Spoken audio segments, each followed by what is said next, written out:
Olá, tudo bem com você? Nesse vídeo aqui eu vou explicar por que eu decidi mudar para a área de dados, trabalhar com dados. A minha história, ela pode ajudar você a se identificar, pode entender os motivos que me levaram aí para a área de dados, mas lembre-se que as histórias elas são bem particulares. O que aconteceu comigo pode não acontecer exatamente com você, mas talvez as motivações que eu tive podem ser as suas motivações também. E você pode entender que sim, é possível entrar na área de dados e mais importante, será que a área de dados ela tem para oferecer aquilo que você busca profissionalmente? Então a ideia é tentar trazer um pouco os meus motivos para ter entrado na área de dados, que podem também ser os seus motivos. Mas a história ela vai ser particular de cada um, tá? Se você gosta desses tipos de vídeo, onde eu explico um pouco mais sobre como eu fiz, se inscreve no canal, deixa seu like. Assim eu consigo saber se você gosta desse tipo de conteúdo ou não. Bom, mas se eu explicar para você, eu vou fazer aqui os desenhos, porque eu acho que é bem mais didático explicar dessa forma, tá? Mas o meu caso com a área de dados foi o seguinte. Eu comecei a trabalhar mesmo profissionalmente em 2008, no chão de fábrica, tá? Então eu trabalhei como técnico de manutenção numa empresa que faz câmbio para carro. Então, dentro do carro você tem uma caixa com várias engrenagens que são as marchas do carro. E essa empresa fazia esse câmbio, uma caixa gigantesca assim, com vários pistões, engrenagens e as coisas assim, né? E eu entrei para trabalhar como técnico de manutenção. Então, o que eu fazia, basicamente, eu consertava essas máquinas. Então, eram máquinas gigantescas, muito maiores que essa sala aqui, e eu consertava essas máquinas. Eu empurrava um carrinho cheio de ferramentas e eu trabalhava ali consertando essas máquinas. Ganhava bem, na época eu ganhava R$ 2.100. Isso em 2008, então era muito dinheiro, solteiro, morando na casa dos meus pais, enfim, era muito dinheiro, tá? Só que durante esse meu trabalho, eu entrei nessa empresa através de um programa de estágio. Então, eu entrei no programa de estágio para técnico de manutenção, porque eu tinha terminado o meu técnico. E também nesse mesmo programa entrou engenheiros, que vinham da faculdade fazer o estágio de engenharia. E aí eu comecei já a notar algumas diferenças muito grandes, né? Eu trabalhava de uniforme, eu trabalhava no chão de fábrica, então andava para tudo quanto é lado, eu empurrava um carrinho de ferramentas. No final do dia, só a bola do meu olho que estava branca, o resto estava tudo preto de graxa. Enquanto os engenheiros, em comparação, eles trabalhavam de roupa social, eles trabalhavam um ar-condicionado, eles tinham uma mesa deles, eles ficavam no computador, eles ficavam andando para lá e para cá com um monte de papel na mão, eles participavam de viagens pela empresa, eles faziam treinamentos em outros sites, né? Sites é o local onde a empresa tem outras barracões, eles faziam palestras, eles participavam de treinamentos e eu, basicamente, ficava no chão de fábrica consertando as máquinas. E eu sempre quis crescer, né? Eu sempre quis ter uma vida melhor financeiramente. Então eu pensei, cara, eu preciso ser engenheiro também. Porque esses engenheiros têm uma vida muito legal. Eles têm uma vida muito menos sofrida do que a minha, em termos físicos. Eles parecem ter muito mais benefícios. Eu lembro que os engenheiros tinham os carros do ano, na época era um Gol GTS 2000. Era um carro assim, que custava R$ 20.000 e era muito caro, né? E eles tinham esses carros, eles trocavam os pneus, né? Na época a pessoa comprava rodas diferentes e tal. Então eles tinham uma condição financeira melhor do que o meu salário, né? E eu falei, cara, eu preciso me tornar engenheiro também, porque só assim eu vou conseguir ter uma vida parecida com a vida que eles têm. Aí eu fui fazer engenharia. Eu usava o dinheiro que eu ganhava aqui no técnico de manutenção para fazer cursinho pré-vestibular para entrar na faculdade. Porque eu não tinha dinheiro para pagar uma faculdade, e aí eu precisava entrar na faculdade pública, porque tinha vários auxílios para pessoas de baixa renda. Então eu ia morar na faculdade, eu ia comer no bandejão com auxílio ali alimentação e assim por diante. E daí de 2008 até 2010, eu tentei fazer vestibular. Eu fiz 3 anos seguidos. No primeiro ano, eu estudei de janeiro até novembro, não passei nem na primeira fase do vestibular. Depois a escola, né, o cursinho voltou em janeiro no ano seguinte, e aí me mudaram de horário. No primeiro ano eu trabalhava das 6 às 2, e aí eu estudava das 7 às 10h30. No segundo ano eu fui trabalhar das 2 às 11 da noite, e aí eu fiz cursinho das 7 à 1 da tarde. Eu ia de motinha, meu pai tinha uma motinha 125, é uma CG. Eu ia pro cursinho às 7 da manhã, quando dava 1 da tarde eu saía, ia pro trabalho, entrava às 2, trabalhava até 11h30. Daí 11h30 eu pegava a motinha, vinha embora, e aí chegava em casa, estudava até umas 2h30, e assim eu fiz a rotina por 1 ano, né? No segundo ano eu não passei no vestibular, mas eu passei da primeira fase, então já fui melhor. No terceiro ano, me mudaram de novo para o horário do dia, né, das 6 às 2, e aí eu fui estudar à tarde e à noite. Só que nesse último ano, eu decidi não fazer cursinho, porque eu já sabia muito da matéria, eu sabia muito que está sendo feito, eu só não tinha tempo para sentar na cadeira e estudar mesmo. Então eu passei esse um ano fazendo exercício, estudando, resolvendo os exercícios e assim por diante. E aí no final de 2010 eu passei, fui fazer engenharia elétrica. Só que eu fui fazer engenharia elétrica com aquela esperança que eu vi dos engenheiros lá que trabalhavam comigo na empresa. Pô, eu queria ter um emprego legal, queria trabalhar de roupa social, queria trabalhar no ar-condicionado, queria ter uma mesa para mim, queria trabalhar no computador, eu queria poder fazer os treinamentos e assim por diante. Só que quando a gente entra na faculdade, a gente brincava com os meus amigos, né? Como uma esperança da sociedade. Então, vou me formar engenheiro, vou fazer as coisas para a sociedade, vou melhorar e tal. E aí, quando você vai estudando e você vai conhecendo as pessoas na faculdade que já estão saindo, você começa a entender o que realmente o mercado tá fazendo. E aí, no Brasil, o engenheiro, ele não atua com engenharia, né? O que ele acaba fazendo, ele acaba se tornando um coordenador de projetos, na maior parte dos casos. Então, o engenheiro eletricista, ele vai coordenar projetos em empresas, o engenheiro civil vai coordenar obras, o engenheiro mecânico vai coordenar a manutenção. Enfim, os engenheiros, eles se tornam coordenadores de projetos. E eu sou uma pessoa que eu ficava muito encantada com a engenharia, principalmente na parte de construção de coisas. Então eu via lá o motor, eu via lá o transformador, eu via a galera combinando aquelas coisas e tal, construindo aquelas usinas, não sei o quê. Então eu sou uma pessoa muito apaixonada por construir coisas. Então eu gostava de estudar um pouco ali da estatística para entender como é que eu podia combinar as coisas, como é que eu podia analisar. Daí tinha aquele gráfico do motor de partida e tal. Então eu sou uma pessoa apaixonada por isso, por construir coisas. E aí eu olhava para o cenário que tinha na minha frente, que eu era me tornar um coordenador de projetos, uma pessoa que deveria aprender sobre gestão de pessoas, liderança, gestão de projetos. E tudo aquilo que eu tinha feito na faculdade, que me chamava a atenção, que era construir coisas, que era ver funcionando, que era ver o resultado do meu estudo mesmo em algo concreto, aquilo foi perdendo brilho para mim, porque eu me via trabalhando em uma coisa que eu não estudei para aquilo, ou que eu não gostava daquilo. E aí, do meio do ano, da faculdade para frente, o que eu comecei a fazer? Eu comecei a fazer disciplinas na faculdade que eu podia construir coisas. Então, eu fui aprender programação, porque programação para mim é fantástico, assim, você consegue construir coisas, né? Então, eu tenho uma ideia, eu tenho uma ideia aqui de coletar o dado em tal lugar, fazer esse gráfico, e aí eu quero fazer todo esse processo automatizado para que o relatório chegue na mão do gerente todo dia automático. Cara, isso é construir uma coisa, né? Você está construindo, ele está montando os bloquinhos, está construindo as coisas. Então, eu fui estudar programação, conheci um mundo gigantesco de construção de coisas. Eu falei, cara, programação é bem legal. Mas eu não me via o dia inteiro escrevendo código, né? Programando e tal. Eu falei, cara, talvez programação seja legal, mas eu não me vejo escrevendo código o dia todo. Aí eu fui estudar estatística, porque na estatística eu achava muito legal ser capaz de olhar para um problema e ao invés de falar assim, ó, vai dar certo ou vai dar errado, mas você fala assim, ó, eu tenho 80% de chance de dar certo e 20% de chance de dar errado. Essa coisa de lidar com a incerteza era muito legal, assim, eu gostava muito.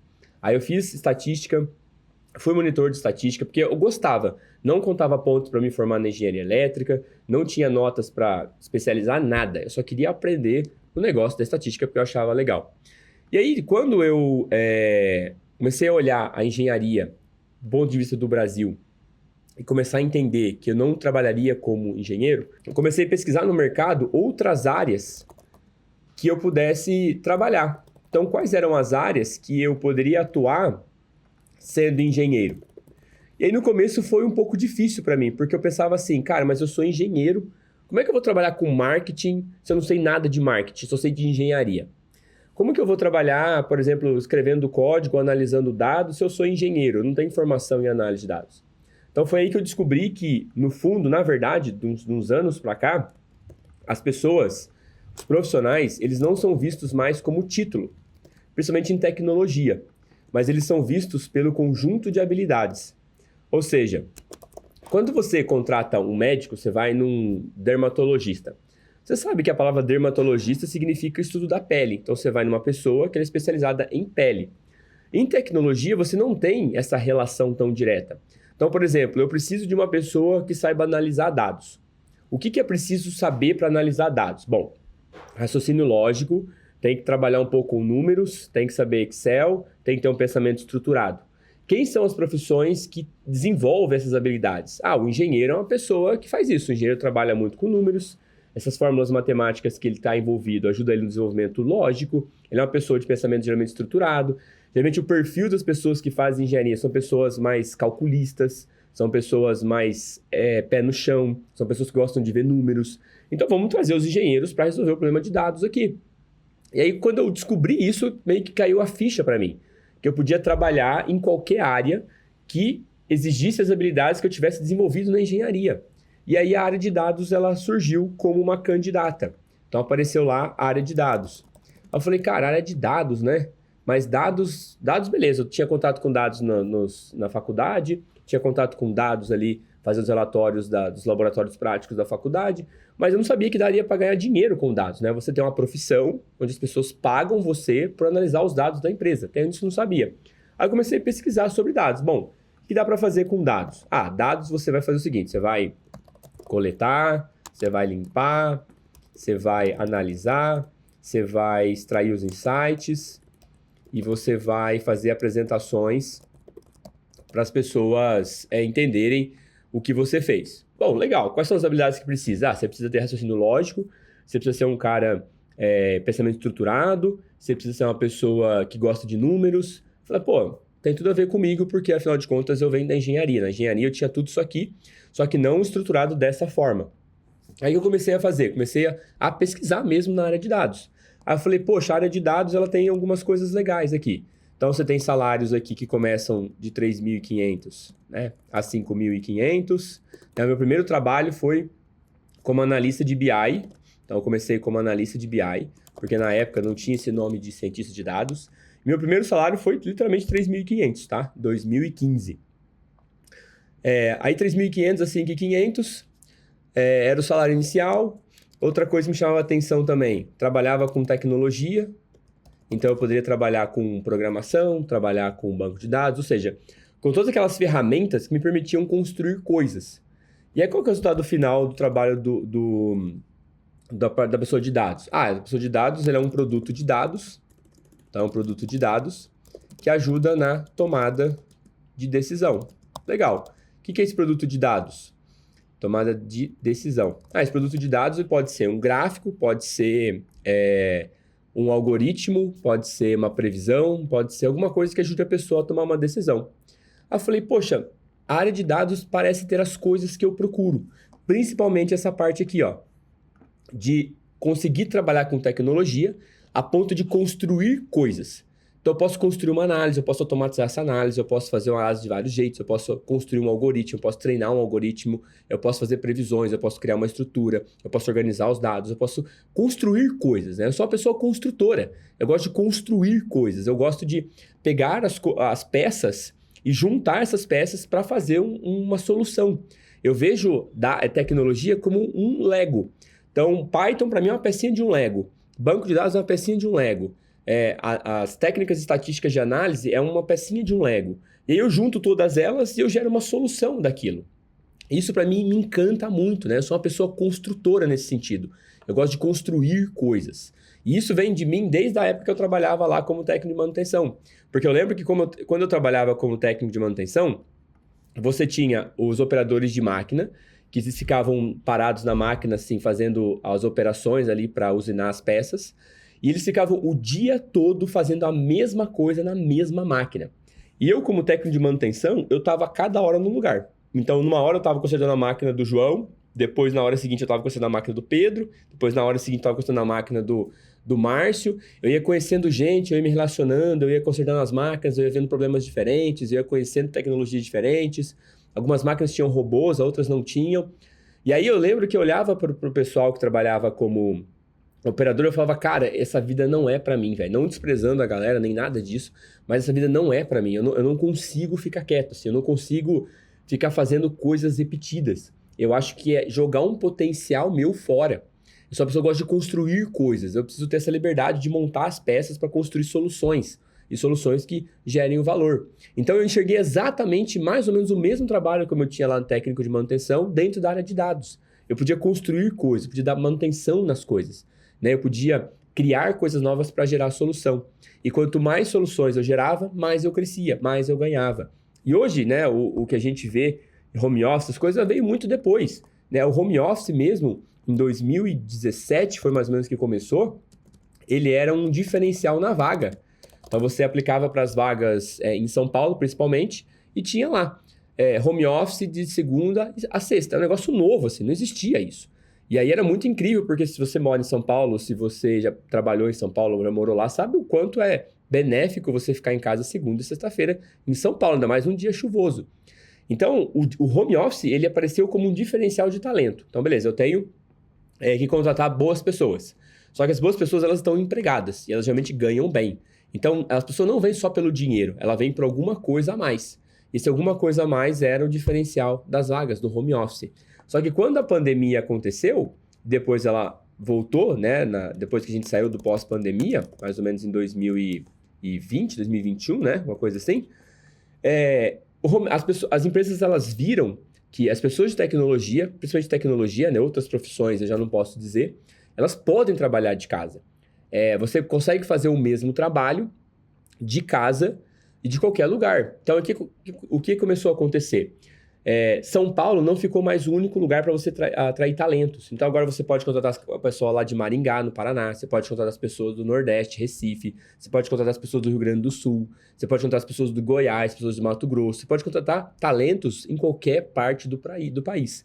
E as empresas do mundo viram isso também. Elas podem contratar pessoas em outros países, né? Brasileiros são muito bem vistos lá fora. Muitos brasileiros aqui no Brasil trabalham para empresas na Europa e empresas nos Estados Unidos. Porque o brasileiro, ele é muito trabalhador. O brasileiro é sempre 880, né? Ou ele é muito preguiçoso, ou ele é muito trabalhador. Então, você tem esses perfis que as pessoas da tecnologia gostam. Então, por isso que a abertura para o mercado exterior, ela é real.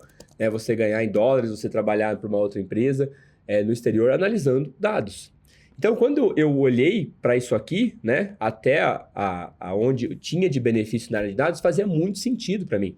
Sem dizer que isso aqui tinha uma carreira meteórica, né? Então, você saía de SIG 500 e você podia chegar aí a 25 mil reais, mais ou menos, que eram os salários, né? Um dos salários que eu ganhei no passado era 25 mil reais.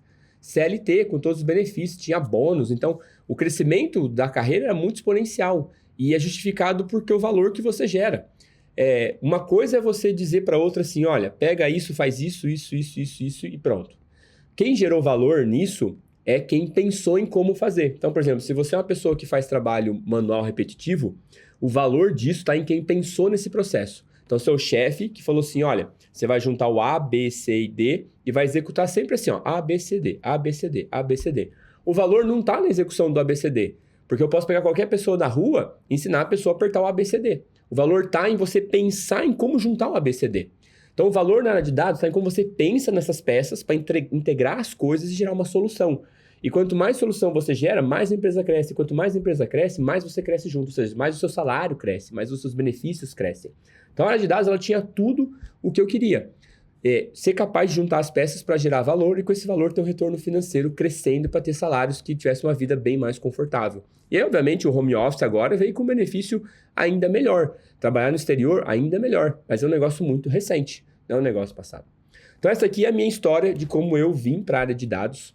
Talvez possa inspirar você, talvez possa você se identificar com os mesmos motivos que me levaram a escolher a área de dados. Lembre-se que a trajetória, a história é particular de cada um, mas talvez as motivações elas sejam bem parecidas, tá? E se você estiver procurando um guia, um mentor, um plano de estudos para entrar na área de dados, confere aqui os links na descrição. Aqui na comunidade DS, onde eu sou fundador, nós temos formação profissional na área de análise de dados, ciência de dados, temos pós-graduação na ciência de dados também, e temos outras formações que a gente vai lançar mais para engenharia de analytics aí nos próximos meses. Então fica ligado, dá um confere lá e a gente se vê no próximo vídeo. Até mais!